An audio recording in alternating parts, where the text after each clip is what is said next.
భగవద్గీత మహాభారత యుద్ధము స్టార్ట్ అవుచుండగా ఆ భగవద్గీత మహాభారత యుద్ధంలో ఆ రణరంగంలో కృష్ణార్జునులు అక్కడికి వెళ్ళినప్పుడు ఆ యుద్ధాన్ని ఆ సైన్యాన్ని బంధుజనులను సమస్త సైన్యములను చూసేసి అర్జునుడు భయపడి కాడు వీళ్ళని ఎట్లా వధించేది కృష్ణ, నాకు బాధగా ఉంది అని చెప్పి నేను గురువులను ఈ బంధుజనులను నేను చంపలేను, ఇది పాపకరమైనటువంటిది, హింస నాకు వద్దని ఏడ్చినాడు, తల్లడిల్లినాడు.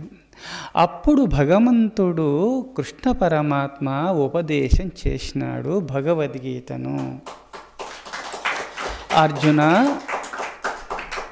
మరి భగవద్గీత వేదముల యొక్క సారాంశము భగవంతుని యొక్క ముఖపద్మము నుంచి